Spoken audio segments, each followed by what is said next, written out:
welcome back to Medicine for These Times. I am so honored to have one of my current and almost former clients, Liz, with me here today. Liz Chernett. Hi, Liz. Thank you for being here. It's an honor and a joy. I absolutely love talking to my clients and interviewing them. It's a whole other realm that we don't get to go into in our client relationship. I've heard bits and pieces of your story, but I've never heard all of it. And I'm really excited for the audience to learn about your new offering that I am really excited for. I've helped so many clients start up group programs and private coaching and, just expand their business. But I don't think I've ever had a client create a program like yours. And it is starting very soon. It's open now. It starts January? What's the exact date? The 6th? Yeah, Yep, Tuesday, 6th. January 6th. Yep. Yes. hmm Yeah, so we're going to be sharing that here in the show notes, and yeah, but let's get going. So I'm curious. Let's tell the audience what you're up to in the world, what you do now, and I would love to hear what was your path to getting here. I mean, I know you and I actually have similar backgrounds in the old like corporate world, but yeah, what brought you to this path of working with medicines and people and transformation? Yeah. So these days, I work as a psychedelic mentor and an alchemy coach. I very much bring the mythopoetic into that work that I'm doing. I've been trained in parts work, in particular, a modality called inner team dialogue, which is sort of adjacent to IFS, but a little bit more whimsical and creative, I would say. And I'm just now finishing my training in Jungian coaching as well. So I'm weaving in a lot of the non-directive Jungian techniques and motifs into my work as a space holder and a psychopomp, really. That's the work that I'm doing. I would say, from a more sort of symbolic and mythopoetic standpoint, I identify really as a weaver of words and worlds and webs. And so that, really informs my life. That's sort of part of my personal myth and personal cosmology. So I am not someone who has followed one kind of linear trajectory throughout my life. I have reinvented many, many times. That's just part of my natural constitution. What can I say? Scorpio sun.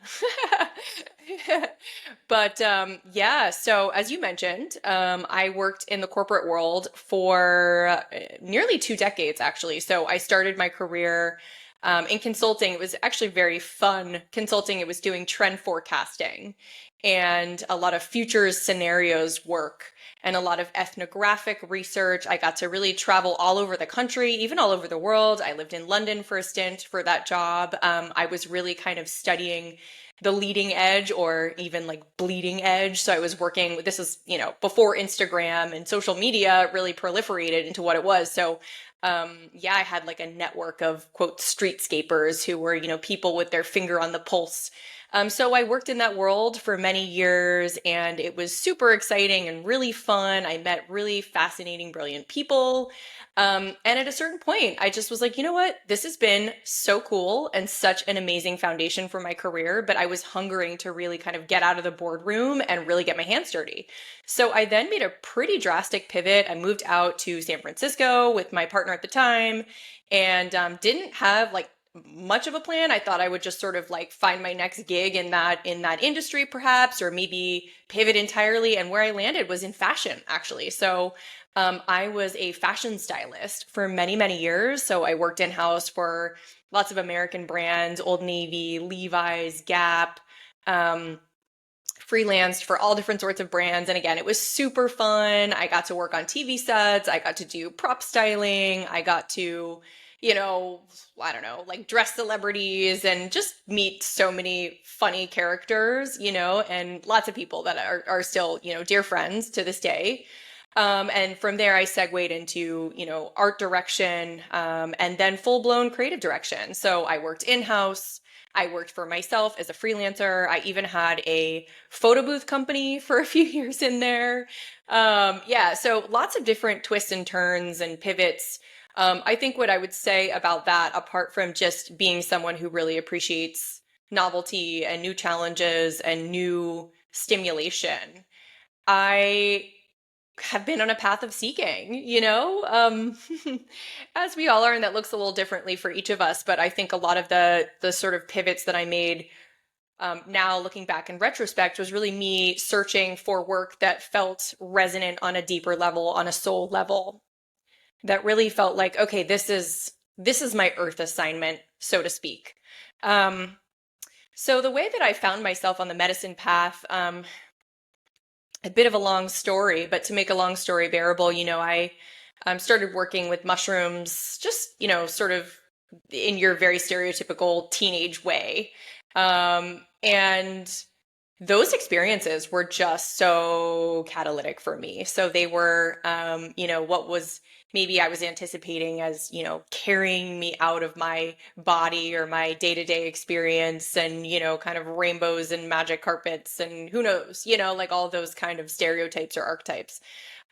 These were experiences that really carried me deeper into myself, into unprocessed grief and some childhood trauma and things like that. So it wasn't a walk in the park, but I knew, yeah, this is good. This is definitely moving some stuckness. And yeah, so I kind of had this siloed psychedelic life on the side for many, many years. Sitting with ayahuasca for the first time was just a profound shakeup of all my narratives of who I am and who I'm not, and the hand I was dealt, so to speak. But yeah, that all those explorations and all of that work I was doing with plants over the years, and I'll also say I did plenty of recreational work with psychedelics as well. And I like to mention that because I feel like now there's such an emphasis on like healing work, but like psychedelics for fun and for connection and for intimacy and for play is fucking awesome. And of course, safety and harm reduction and all those things, alongside. But I digress. Gosh, what ended up happening? Fast forward to 2020. I was at the time a creative director at a startup that was very successful and proliferating and growing like crazy. I was at the helm of a team that I had built for a brand whose, kind of vision and tone and identity I had really helped craft. And it was both exciting and fulfilling, and also really high stakes and high pressure. And again, there was this familiar voice like, this is not it. This is not your purpose. This is not your earth assignment.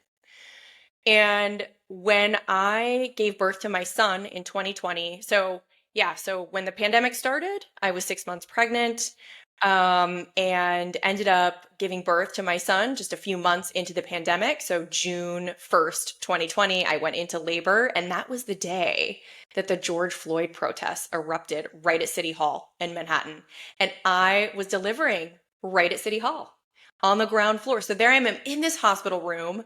My husband's like trying to get to me, trying to cross the bridge. The bridge is closing. It was just so chaotic. And, again, like ground zero of the pandemic.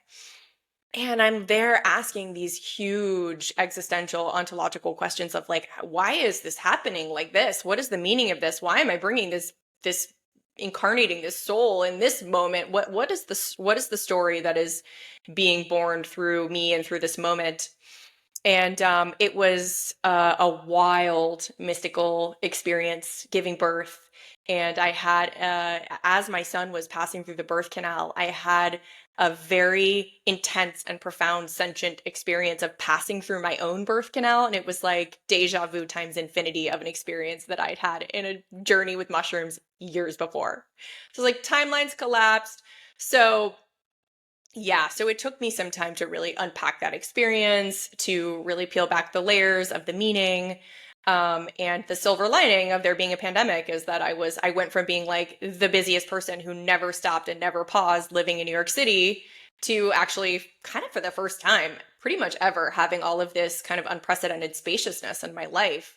And it became really clear in those months that my path was taking a new form and a new direction. And I knew that that work was as a healer. And it took me some time to sort of tie up my loose ends and figure out what was going to be my path and where do I want to train and how do I want to step into this. But yes, that was really the initiation into motherhood, was very much like crossing a threshold onto this path. That is an incredible story. See, I didn't know that, and that's amazing. Wow, how psychedelic is that? Truly. Life. So, wow, this is really incredible. And it's funny because I also worked for the Gap. I think we might have known that though. I worked for Gap Incorporated, like the corporate I for I don't know forgot how many that. years. I would say it was the best fashion industry job that I ever had because they were the Yeah. most like normal place that I could possibly work, and the rest were all Yeah. crazy. So Yeah. we know that path. So then now you work with clients, coaching, and then this upcoming group program, and you do some other work, and you do some space holding. Um, so I'm curious, and it's interesting, you seem to have been focusing a lot on working with, let's say, creatives and people in like high power positions and entrepreneurs, and then even psychedelic space holders themselves. Um, I'm curious, I think when you came to me, you had this vision for this program that is now coming to fruition, and I'm really excited for it. And of course, you've had some other visions, but what do you feel that inspired you to create this new offering you have, the Oracle Within? Like, did it come out of the blue? Was it years in the making? Was it just, like your own psychedelic experience? Yeah. I love that question.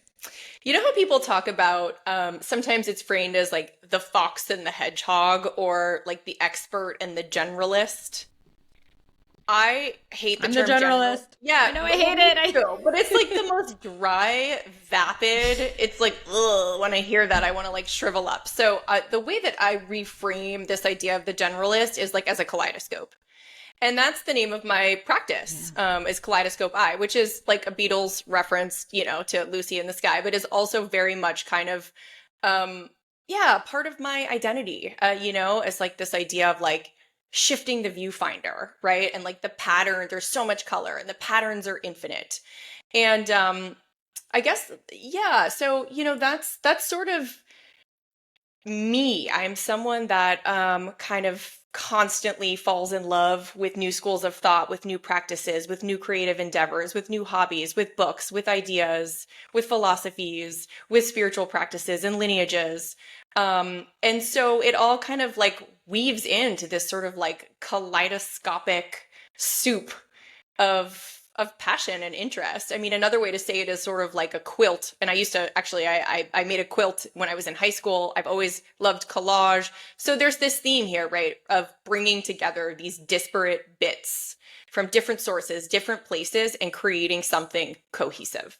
So that is sort of like the foundational layer. And I've been sitting with that a long time. And a lot of my own work with medicine has given me a really, like sort of beautiful view and and honestly a bit of a reframe from like, oh, like I lack expertise to like, oh my god, I'm like I'm a weaver, and I'm a collager, I'm a kaleidoscope, literally, and then figuratively speaking as well. So that's sort of, yeah, that's the foundation. So what this offering is about is really bringing together all these things that I've been studying and learning and practicing that have been lighting me up, amalgamating a lot of the sort of like mythopoetic ideas and themes that have been present in my life, that have brought new awareness and awakening to me, pulling in creative expression, pulling in play, which I feel like is nowadays in our culture is sort of framed and considered an indulgence,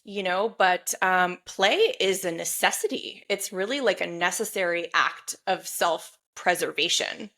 And along those lines, I created this offering for me because I needed something like this. I need more play in my life. I need more built-in time for creative expression and just, yeah, like creative play just for the sake of play because it feels good, because the process is generative, regardless of what we're actually making.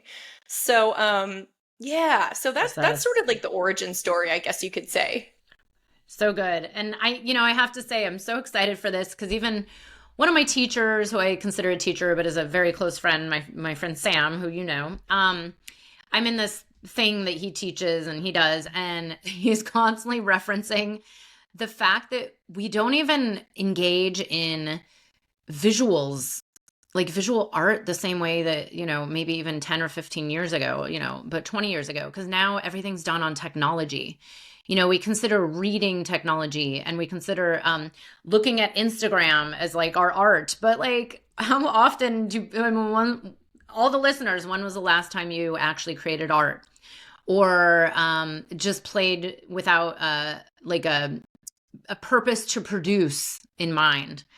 And I think that's why I got so excited by this. I was like, wow, I don't know anyone else that's doing anything like this. Who knows? Maybe there is, but and I'm one of those people many years ago where I got a download where I was like, I need to be more creative, like, and not just like creative with cooking or gardening, because those produce a result, but creative for exactly what you said, the process. And I do feel that people that are entrepreneurs or, high level C-suites, or, I mean, honestly, anybody who's out there in the world, space holders, we need to get out of that monotony of life and set aside time.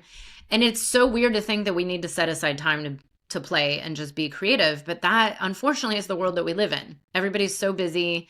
No one has enough time. It's like, if it's not this, it's like filled with that. And I think this is just so interesting. And I'm going to join it, and I'm going to be in there. And I actually can't wait. I'm actually more curious to see the other people, to see like, well, how does their life actually get affected by this container of like allowing this and weaving in these mythopoetic stories, this journey into your own life and what you're creating. So let's talk about that a little more. I don't want to give it away, but I'm so excited by this. Also, probably just because I have all the supplies already from doing my own like fun stuff, but I had to force myself to like, okay, it's a Sunday and I'm turning off my phone and I'm forcing myself to be creative. Like, that's how bad it had to get. And even then it was only like a few times. But yeah, let's talk about how it's set up, and how do you imagine weaving in this, Jungian depth psychology and mythopoetic journey into all of us that are in the program, like creating something? Yeah, totally. Before I answer that, I just want to say one last piece about the creativity thing, which is really that, well, two things actually.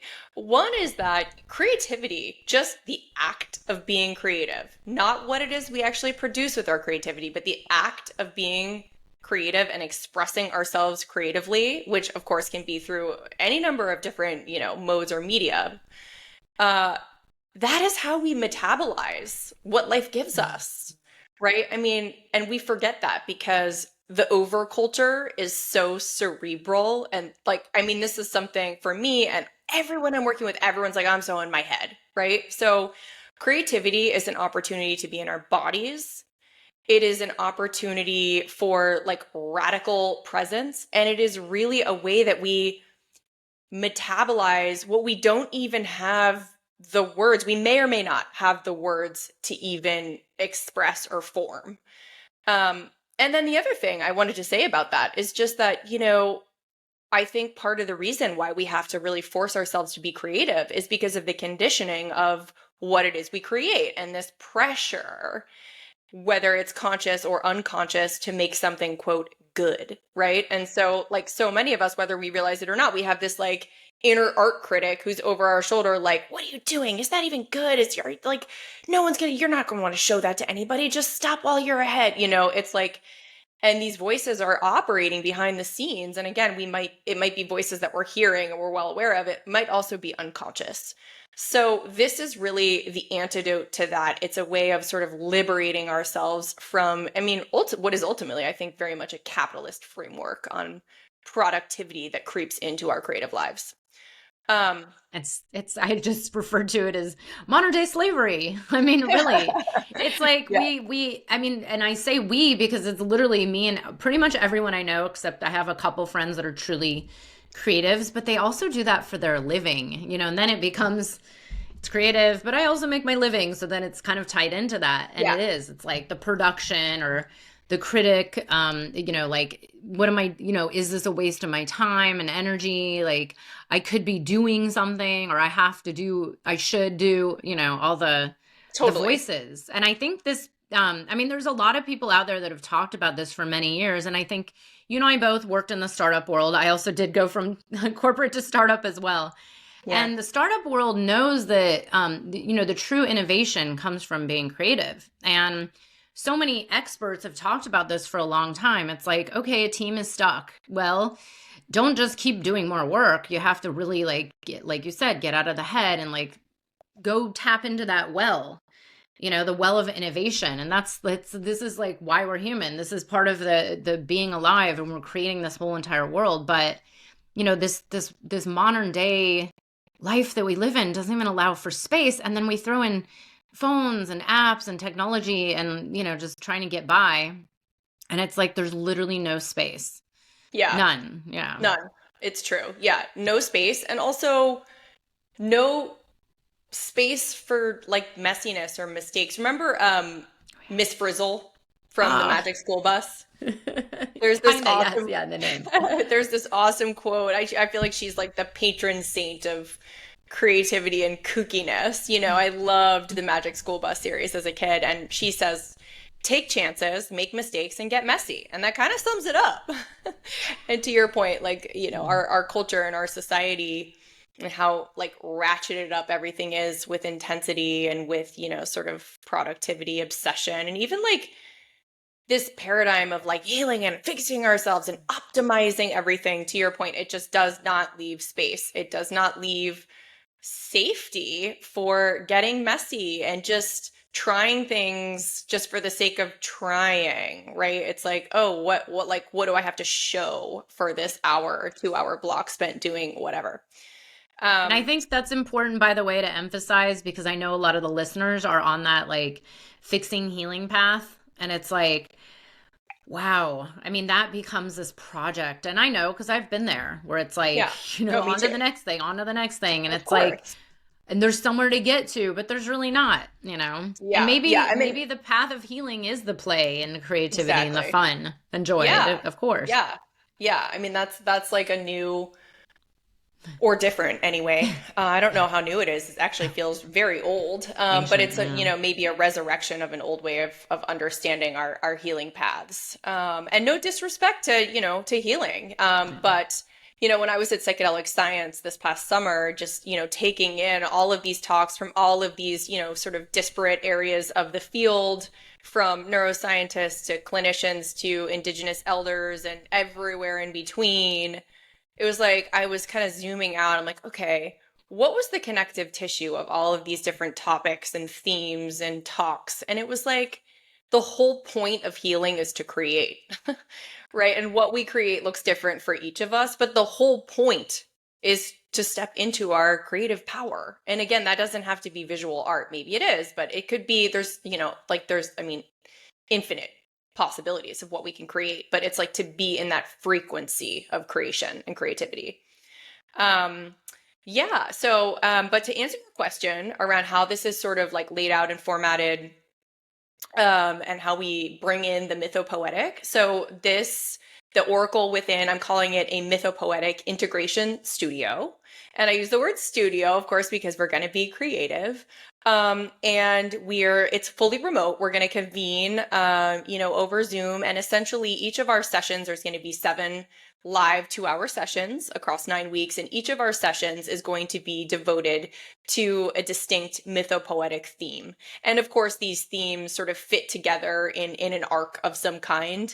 And I don't want to give away too much, but essentially I'll be sort of the world builder, if you will, bringing these themes to life through some of these sort of Jungian ideas and the mythopoetic, going into some, mythic stories and archetypes, especially some that are like lesser known. I feel like there are these kind of classic archetypal examples or mythic stories that people may be more familiar with. So this is an opportunity to kind of go off the beaten path of the mythopoetic and bring in some stories that may be new and some archetypes that may be new and different for folks.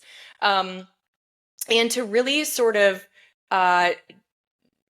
sink into a process of both group reflection and self-reflection through, writing and creativity, wherein we can understand how these archetypal themes and mythopoetic currents are flowing and expressing through us and through our stories, or through the stories of the people with whom we are in relationship. And of course, in being in relationship with someone, we are part of their story, right? So it's sort of like at the heart of this is really about like the stories we tell about ourselves, the stories that we are part of. Um, I think it's this poet, I can't remember her name, Muriel, I can't remember her last name, but she says like the universe is made of stories, not atoms, right? So this is very much sort of diving into stories as like a kaleidoscope, if you will, for understanding ourselves through a new light, a new lens. So that will be kind of like the first half of each of these sessions is the sort of deep dive into the mythopoetic, and then we get to kind of express it onto the page. And the page becomes kind of the altar for what is living and breathing and what is landing, what is resonating, what is expressing, what is becoming known, what is becoming revealed. And our primary medium is going to be collage, which I'm really, really excited about because I think collage is so perfect for this in so many ways. First of all, it's accessible. It's like everybody can, flip through a magazine or paper ephemera or look through an old box of, photos taken from, like the old school instant cameras and pull aside images or photos or textures or symbols or glyphs or phrases that jump out. Right. So it's like, I really want to clarify for folks, like, you do not need to be an artist or identify as an artist to do this. In fact, this is like so ideal for anyone out there who's maybe feeling a little creatively blocked, or maybe you've never really identified or felt, a belief in your own kind of creative abilities or gifts. If you can use scissors, feel your feelings, be curious, wield a glue stick, you're good. And there's also going to be some kind of gentle structure for those who want it, with regards to each week we'll be making a unique collage, and I'll be giving some prompts and some guidance and some kind of offering up some techniques and some inspiration through imagery. And we're just gonna play and let it be emergent and see what wants to take shape. So fun. I'm so excited. And I think this is why I am, and I'm not being biased just because you're my client. It's truly, as someone who's invested in tons of programs and trainings, and I do I do this one class every week, and they're all great and I love them. There is a certain level of the interaction has only gone so far, even when they're sharing. Sharing and community connection is wonderful, but getting like your hands involved is great. And I think I'm also really excited because I learned a whole different level of collage this summer, and I loved doing it. We actually wouldn't leave. We went like 2 hours over the workshop with Wow. actually a collage artist that lives near me. And it was like, especially for those of us that are working with the medicines or other facilitators that are listening, it's really a good practice to be doing something like this, that it's like stimulating a part of your brain you're probably not touching ever, or just getting out of your head and getting into an immersive process. And I can't wait to see what comes out of it. And I'm curious, because you had mentioned working with creatives, but also other people, in the healing and space holding realm, coaches, therapists. Why would it be good for someone like that? Like, let's say other psychedelic space holders or, coaches, healers. Yeah. Well, I think that this is an opportunity to learn some new ways in to meaning making and integration, right? I mean, integration has become such a buzzword, and it's also like, well, what does that even really mean, right? And it looks different for each of us. And I personally feel like a lot of the sort of discussion about integration, or the practices around integration, have become a little bit, I don't know, not necessarily one size fits all, but like a little bit generic. It's like, and yes, meditation is great, walking in nature is great, journaling is great. But I think this space is really ripe for a little bit of new energy, and definitely like this infusion of play, because sometimes these sort of modalities that we were being suggested or offered to step into, leading up to a medicine ceremony or after, in service to meaning making, in service to anchoring, it could feel sometimes a bit laborious or sometimes a bit like heady or heavy. More Right. work. So this is, yeah. So this is an opportunity to kind of just like learn and practice and experience some new ways of making meaning that feel a little bit more, let's say, magical than methodical. And the other thing I'll say is, as someone who, does like a good amount of guiding and holding space for folks in medicine land, it's a lot to carry. It's a lot to hold. So I think this opportunity to play, to let go, to like honestly just sort of inhabit our 4, 5, 6-year-old selves, where we just sort of surrender and allow ourselves that space to engage with our imagination is very healing and very restorative. I think it's like a very like powerful way of sort of cleansing ourselves, yeah, and I think again, like so many of us live in our heads. I think for space holders and coaches and healers and clinicians, it's like, okay, train, train, train, train, train, learn, learn, learn, learn, learn, a lot of didactics. And yes, there's a lot of opportunities and trainings to like practice these didactics that we're learning, but it's still very heady, right? It's still very cerebral. So, I think that again, this is just like is sort of flipping the script, and imagination matters. It's part of our inherent magic as human beings. And I think we re-enchant the world by strengthening our relationship to our imagination and, you know, participating in creative expression and harnessing our imagination is a way of actively participating in like the magic of life. So, So good. Yeah, it's funny. What was it? Three years. It's funny. I'm like, wow, I can only name 2 or 3 times where I was in an integration circle after a ceremony, and one was led by someone who also does, kind of creative work. It was we had what do you call it? Not charcoals, the other pastels and yeah, paper. And that was yeah. our integration. And then we just shared what we did. And it was like timed where it was like very quick and you didn't even have time to create on purpose. And it was one of the best integration experiences I've ever Mm, had. And then another one, which I've been wanting to do again and just we haven't. We had an integration circle where we weren't where no one was allowed to speak. mm, You had to like dance out or act out your experience from the night before. And then, I mean, it was deep to see what came through people without actually, sharing from the head, which of course, everyone says, oh, like share what's alive. But you listen to people in these integration circles, and most people are still recalling from the head. You can usually tell who's really dropped in and who's not, but it's like most of it is like, like linear. This is what happened, that happened, and then this, and then this, and then I thought of this, and it's like, is that even helping anyone?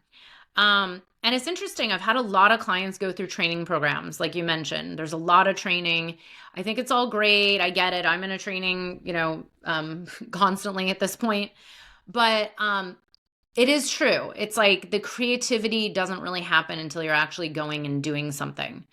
And the one complaint of pretty much every client of mine that's done, especially psychedelic training programs, is that it was just all head, and it's like, well, until we had the in-person experience, it's not really, I almost wonder if it's like even helping anyone. And I've been saying that for years. And of course, I've gotten a lot of criticism for it. I think it's great to train, and the real training is through these embodied, lived experiences within yourself and your own path, and also with others.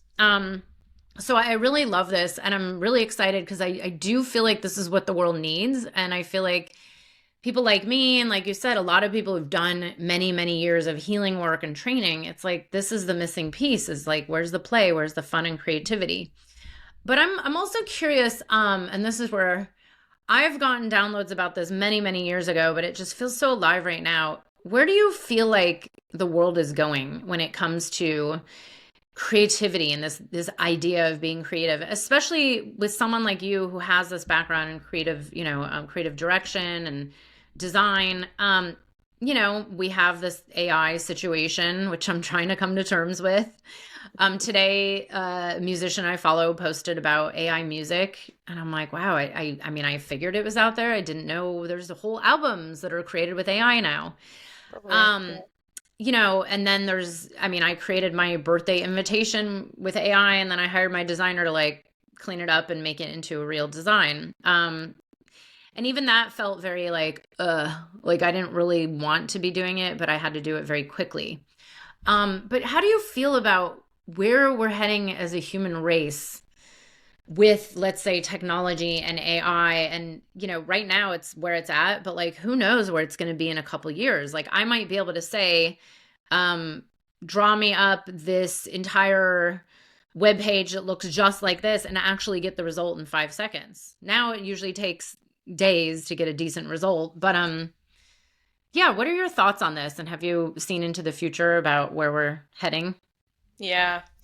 I mean, as far as the AI thing is concerned, it's funny because someone just asked me about this yesterday.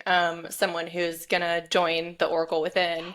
And he was asking me about my opinion of generative AI. And the truth is, like, I think, I have only worked with AI and experimented with it in relatively basic ways. Like, I'm not deep in the well of, generative AI and creating visual art through AI. Having said that, like, I mean, I don't have an issue with it. I feel curious and I feel open and curious is sort of my stance. And, I don't have like so much expertise on that matter.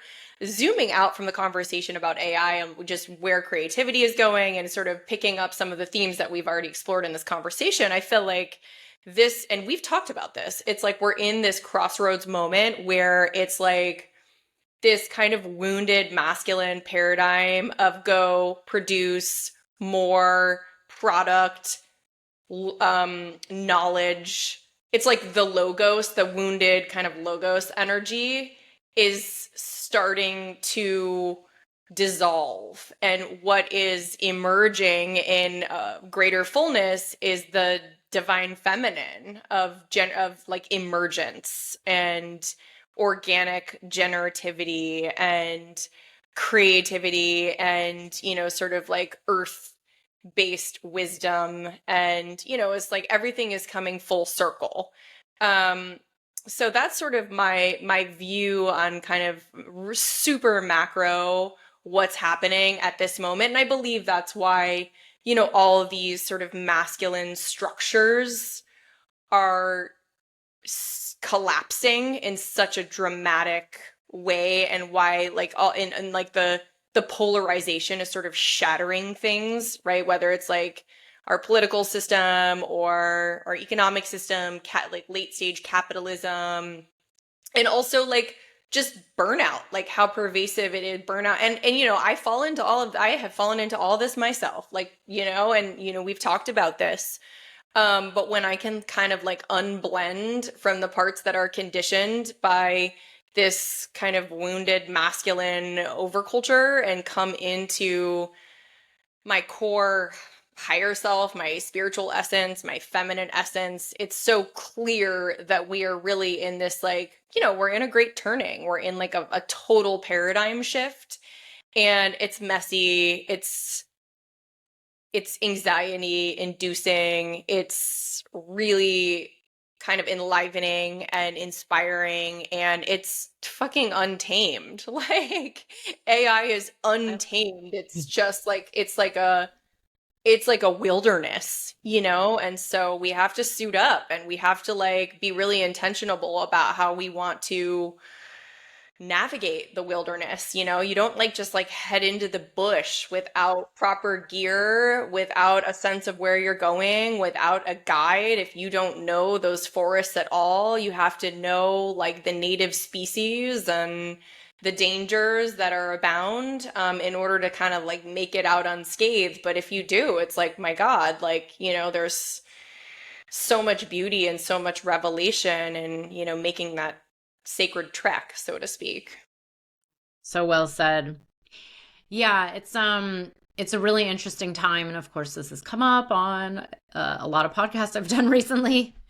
I think with just so much going on this time of year with astrological changes, and it's wild times, and it's also very exciting. And like you said, it's this wounded masculine, like the core of like I said to a friend yesterday, like it's the depth of scarcity built into the human wounding. It's like in that Mm. part of us that feels like we need to just be constantly like going, and then we throw in the overall, like, this meta crisis, right? There's this huge crisis in every aspect of life.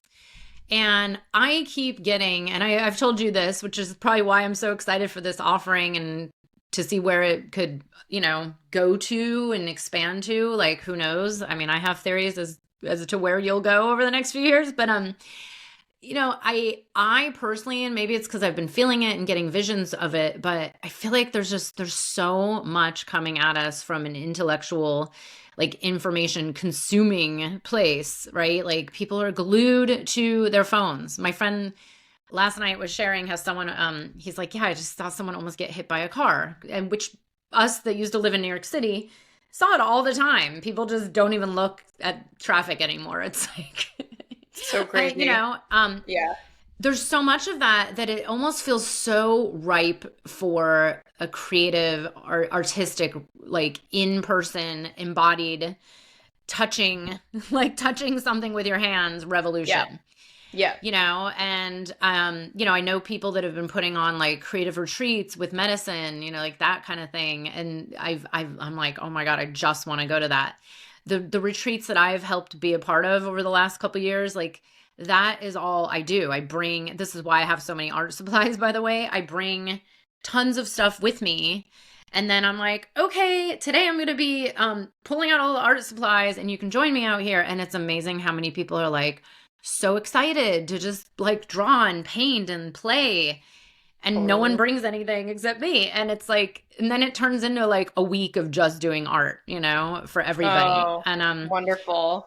but there's so many people that are like, and even me, I've said for years, like, well, the only time I can go and paint and draw and play and like get creative is when I'm in the middle of nowhere in Peru, which is Mm. sad. It's like I shouldn't Hmm. have to take myself on a retreat offline for, 2 weeks in order to be creative. And that's why I'm so happy that you're bringing this in, with this mythopoetic kind of slant to it, and also making it available to people that are on this medicine path or not, people Yeah. who, integration is not just the medicine. It's like, how are you integrating your life? So, Totally. Totally. Yeah. yeah. Yeah. Well said. Yeah. And thank you. Thank you so much because I feel like, yeah, we're really like vibing on the same frequency. And it's like, I so relate to what you're expressing about like, oh, I have to be here and it has to be this and it has to be like all these like quote conditions for giving myself permission to be creative.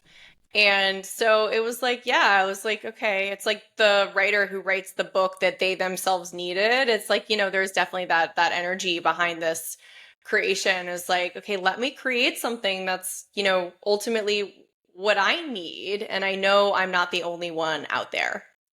Yes. Yes, that's how it goes. Yeah. Always want to create what you need. Yeah. Even my first psychedelic summit, I remember thinking, well, there must be 50 people on planet Earth that feel this way. You know what I Right. mean? It's like just to Right. have that mindset of like, even if it's like 10 of us that get it, and then it just will grow and grow and grow. But I believe it will be much more. I'm curious, the people who've joined, have they said anything about this and like why they're excited or what got them? Just, for anybody listening that's like, I have never done anything like this, or I've never even heard of anything, why are people joining it? Yeah, I mean, I think it's really kind of all these themes that we've touched upon, people feeling like they don't have kind of built-in space or time in their lives to really like be fully radically present and to dip into the well of their creative impulses. I think there's a growing interest in the mythopoetic and kind of this kind of lineage of story and an understanding that ultimately the entire reality that we live in and exist in is just a matter of like our stories, right? The stories we tell, the stories we take in, the stories we pass on, the stories that have been passed on to us. So I think, I think my sense from folks who have signed up is that there's, the meeting of these two spaces is really exciting and compelling. And yeah, and just to like, I guess the feedback that I'm getting and that you've kind of reflected as well is like, oh, this is different. This doesn't feel like any of the other things out there. And so yeah, I mean, there may be some other people out there doing some similar things, but I haven't been able to find them. Otherwise, I would have like I know. I would have been in their thing. But yeah, so yeah, and that was part of my intention. It was like I really want to create something that's like new for me, new for the world, maybe, and really try to sort of yeah, just like kind of forge a new path in this space that just like opens up a little bit more possibility. Love it. I love it. Thank you. And I'm curious, when you came to me, you were like, I always say, like, most of my clients come to me, a lot of them are like in a pretty good place. Like, you were good, right? But you came to me with these kind of big dreams and aspirations and wanting to kind of like rejigger your business around a little bit and make it a little more sustainable, sustainable with time, with money, earnings. And, you have a family, you have lots going on. And I'm curious, creating this, how did this, how did working with me or working in this container together, help you create this new offering? And like, was this out of your comfort zone? Was this something like you would have done on your own, but like couldn't figure out how? Or did you come to me knowing that you were going to launch this? Like, I'm curious the journey of how this came from, when we first started to here it is launched and ready to start in just a few weeks. Yeah. Well, first of all, it's just been such an amazing gift and honor to work with you and get to know you. And, the work that we're doing is, I think what makes your work so powerful and potent is the blending of both strategy and just, like the tactical knowledge and the step-by-step framework for people, like myself and people, in varying stages of where they are in building their business married with the spiritual really is like the energetics of creation, the energetics of money, the energetics of trust and emergence and process. So it's just yeah, and you were on my radar for so long and I was following you and tuning into the summit and it's just like one day and then it was just like I remember, I was yeah, I remember where I was. I was like actually sitting on a bench, kind of like in the forest a little bit. I was like, had gone for a little walk in the woods and I was sitting on a bench and I checked my email and I saw one of your emails. And I can't say exactly why, but it was just like I got this, like it almost, yeah, it was just like a spark and it was like, this is the right time, So, and if I'm honest, Beth, I mean, I think this offering has been like swimming around in my kind of cosmic soup for a while, but I don't know if I would have been able to bring it to life in the same way. I think like, you know, I I've done a lot of winging it and it's like it's worked okay, it's worked relatively well, knock on wood, gratefully, but it's like, we don't always have to just like move through a process just solely by winging it. So, having the anchor of your framework, having the anchor of your wisdom and you having like walked this walk and like witnessed and held, been a guide really for so many people on this trajectory of building a sort of soul aligned, spiritually oriented business. It's just been, yeah, I honestly, no, I don't think that things would be, what's happening now, I don't think would have been happening. Oh, thank you. Thanks for sharing. And I'm curious because it's a deep path, and I mean it's not just you, it's all my clients always ever pretty much. I've never witnessed any client just like coast through life during our time together.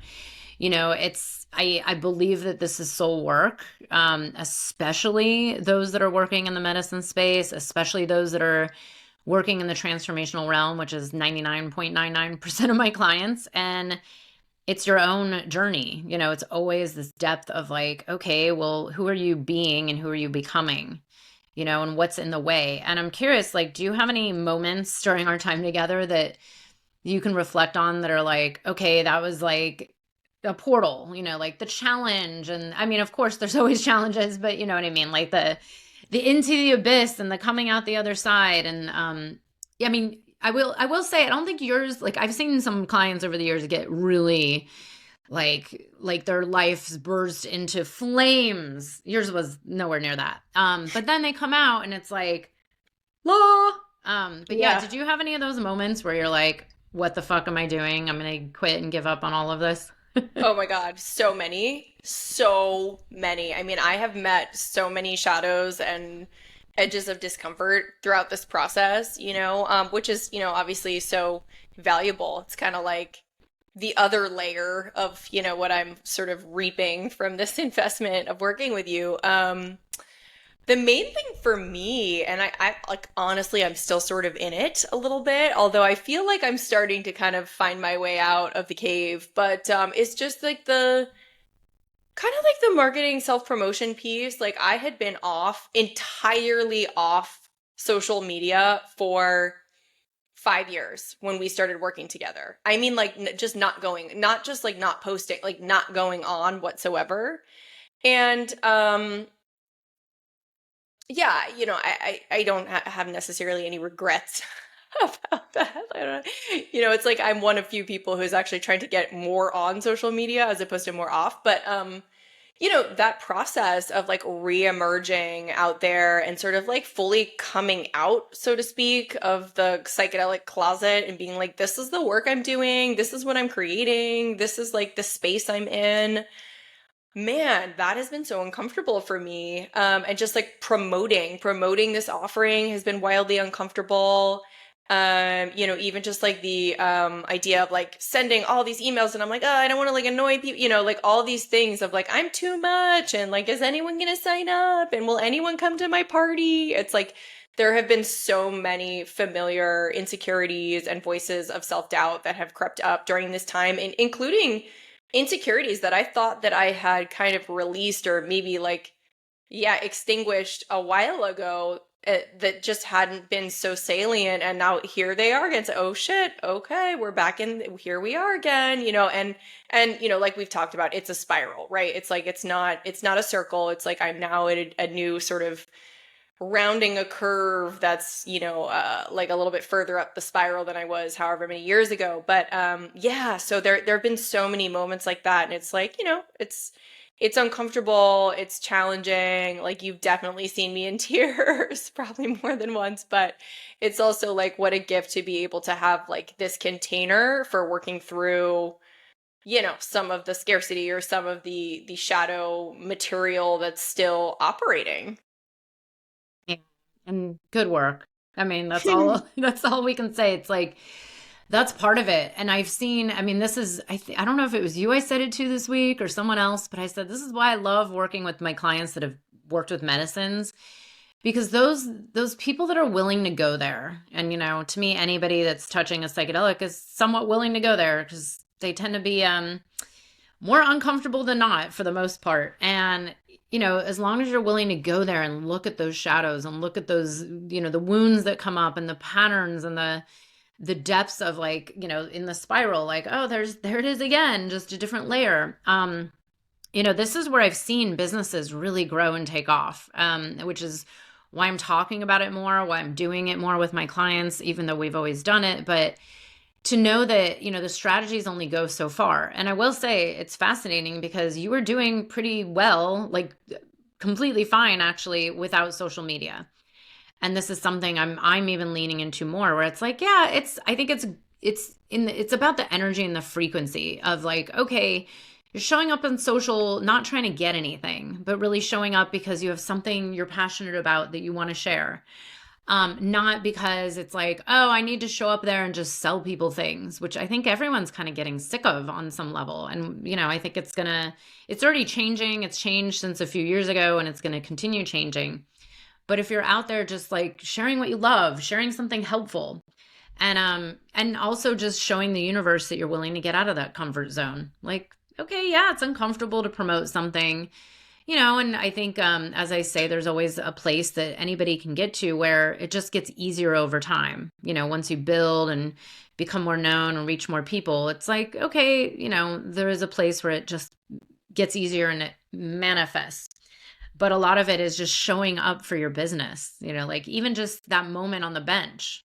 And I Yeah. think that's because I've heard so many, and even I go through this when I hire coaches or work with mentors. It's the same thing where it's like, okay, it's now time. Like now I know, and I'm not going to wait longer because what's waiting going to do? Life Right. happens now, and waiting 2 or 3 more years, like what, if anything, I'm always like, start today. Like always like now as soon as possible, because it's only, I mean, we'll see what happens, but I do think things are going to get interesting and maybe weird. And I think we're going to see a whole landscape change over the next few years. And Yeah. I have my theories about it, and I'm kind of excited because I think change is always good. But I think there's going to be a lot of people that are like really left like in the dust, and that's what makes me sad is like, if people don't see it and they don't prepare, and like really build a certain like place where your business is solid and like you're solid within yourself and you're willing to do that deeper work, then it gets easier each time. It's like, Mm-hmm. okay. But Mm-hmm. yeah, I'm so glad you shared this, and thank you so much. It's been so fun to work with you. It's such an honor. I love when I get to witness a client birth a dream true, like through. Yeah. I remember, I think during our first meeting, you had like all these ideas and all these different offerings. And then it was like, okay, how do we like focus in on what you truly love? What do you want to do more of? What do you want to do less of? And where do you want to leverage your time and energy? And it was like, well, and I remember, I think you were creating something else. And then you were like, actually, what I really want to do is this. And I Yeah. remember I was like, oh, yeah, this is totally it, like, Totally. Yes. Yeah, for sure. Yeah. Well, thank you so much. Thank you for everything. And it's just been, I mean, totally perfect timing. I agree with you. It's like now is always the time. Having said that, I feel like it was so divinely timed, for when we did this together. And just yeah, it's just been so interesting. I mean, I even had a really big experience with a medicine I just cherish, Jurema, or Tepescoite, as people refer to it in Mexico, just before we began our work together. And one of the visions I had, like it was like the very beginning. It was the first night of medicine. It was like right when I dropped in, and I had a vision of a blue room. It was like blue floor, blue walls, blue ceiling, blue furniture, blue desk, blue chair. And it was just like this blue neon sign that was like, get to work. And, as someone who, again, has like pivoted and loves change and loves newness and is constantly falling in love with like a new thing and a new idea and a new this and a new that, I've really had to reconcile with like my work this year has been about completion, is about like, and this is a year of completion, right? The 9 year, the snake year. But like seeing things through, because I would say more than anything, more than social media, well, maybe not more than sugar. That's one of my vices. But like I would say like my most primary addiction is actually to beginning, to starting. I love starting a new book. I love falling in love with a new podcast. I love, like starting a new like art hobby. But it's like the seeing through that has been kind of challenging for me. So it's really been so helpful to have the containment of our work, to help me really bring this thing through to fruition. thank you for sharing that, because there's a lot of people listening that can relate. I mean, I can't tell you the amount of times I see, I mean, this is one of the reasons I get clients is people are like shiny object syndrome. And I think, me and you are very similar. I'm a 7. I don't know. Are you a 7 on the Enneagram? It's like the I have a enthusiast seven wing. Yeah, wing. I'm a four, tortured artist type. But yes, I very much relate to the But seven, the novelty seeker. Yeah. enthusiast, I get enthused by everything. And many, many Yeah. years ago, I had to retrain myself to actually see things through and like just Yeah. complete them, even if they're not perfect. They never will be perfect. And I feel like it's actually gotten worse out there. It's just the world we live in, really kind of rewards that thinking. I mean, look around. It's like everything is designed to grab our attention, Yeah. and there is that like shiny object, like start this, start this, start this, and it's Yeah. normal. And I think this is why so many people suffer from, like, or come to me or come to other people saying like, I need accountability. And it's like, well, wait a second, like, what happened to human accountability for themselves and their dreams? But it's just so easy, and then you throw in motherhood and running a household and paying the bills and pickups and soccer practice and all the things. I mean, it's really easy to just get like for Yeah. so many people. And I know, because I'm the same way. I can't even tell you, I'm about to buy 2 new books and I'm like, I really need these books, but I have started probably like 15 books in the last like 6 months. No, And I'm like, I know. Yeah. Yeah. Yes to all of that. And also, we can have grace with yeah, ourselves, yeah, exactly. I just learned the term bibliomancy, Oh, which is like, when it's like the sort of like synchronicity of a book coming in at that given moment or time. And so, yeah, it's a dance of just being like, okay, I'm going to finish this book before I start another. And also, yes, to sort of like the divine timing and bibliomancy of this particular book yeah. showing up at this time and kind of leaning into that. Yeah. And you never know when you're going to want to just switch to the other book. So, Yeah. yeah. Yeah. Well, Liz, I'm so excited. First of all, I'm going to repeat the Oracle Within starts in early January. We have the link right here in the show notes. I believe it's going to be really fun. I mean, you can look on the website and see the whole, like a kind of course or the program syllabus and learn all about it. But I'm excited because it's a very pivotal time in my life. And, we'll see what gets created. And I think this is really helpful for a lot of you who are just looking for a different way of activating energy in the new year. So we'll have people check it out, and we'll have all your information here right in the show notes. And oh, this is so exciting. It was such an honor to have you on here and share about your work. And where else can people reach you and find out about your other offerings? Yeah, totally. Well, my website, kaleidoscopeeyecoaching.com, has a lot more about me and sort of my approach to what I offer. You can find the webpage for the Oracle Within there. And by the way, I have a coupon code for your Oh, audience for yeah. $50 off. So that is Oracle 50. So anyone out there who's interested, be sure to take advantage of that through the end of the year. And yeah, I have a podcast Oh, yeah. with a psychedelic soul sister named Lily Eggers, who is also a couples therapist based in the Bay Area. And our podcast is called In Right Relationship, and it is about psychedelics and the sacred. So those are great places to find me. And then also, I am on Instagram. I haven't given up my old handle, so it's Wawa John, which is a very Philly. If you're from Philly or anywhere on the East Coast, you might get it. But if you know, you know. But it's WAWAJAWN is my Insta handle, so you can find me there. And yeah, those are probably the best places. Great. Thank you so much for sharing. Really excited for you, and I'm so proud of you. Oh, thank you. Love you. Such an honor. Truly. I'm so grateful. Oh, thank you.